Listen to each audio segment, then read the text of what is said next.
Dahil sa maagap na hot pursuit operation na inilunsad ng kapulisan ng Police Regional Office Cordillera Administrative Region of Proctor, ay matagumpay na naaresto ang dalawang lalaking nagtangkang tumakas, dala ang mga sako ng naglalaman ng pinatuyong dahon ng marijuana na nagkakahalaga ng 17,720,000 pesos. Bakong Benguetang nito lamang ika-4 ng Nobyembre taong kasalukuyan.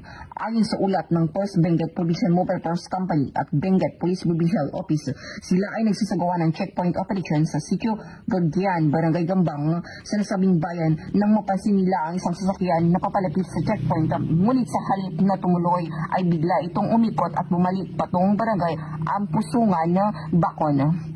Dahil sa kahinalang kilos, agad na nagsagawa ng hot pursuit operation ang mga pulis upang habulin ang tumakas na sasakyan. Ipinagbigay alam din nila sa mga tauhan ng Bacon Municipal Police Station, 2nd Provincial Mobile Force Company at Provincial Intelligence Unit ang nasabing insidente na kaagad namang naglatag ng karagdagang checkpoint sa Sitio Ay Barangay Ampusungan.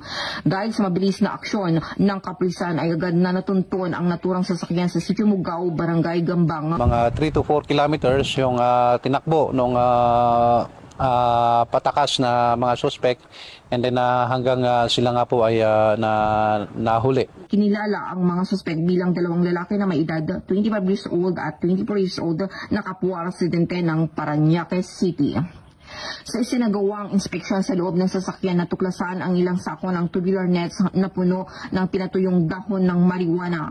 Ang mga nasabing sako ay naglalaman ng mga sumusunod: 127 tubular forms ng dried marijuana leaves na may kabuang timbang ng 127 kilograms at may standard drug price na 15,240,000 pesos. Isang plain yellow sack na naglalaman ng 10.27 kilogram ng dried marijuana leaves na may standard drug price ng 1,232,400 pesos at isang garbage bag na naglalaman ng 10.4 kilogram ng dried marijuana leaves at stocks na may SDP 1,248,000 pesos. Ang mga suspeka at mga nakumpiskang ebidensya ay dinala sa kustudiya ng Bacon Municipal Police Station para sa dokumentasyon at wastong disposition.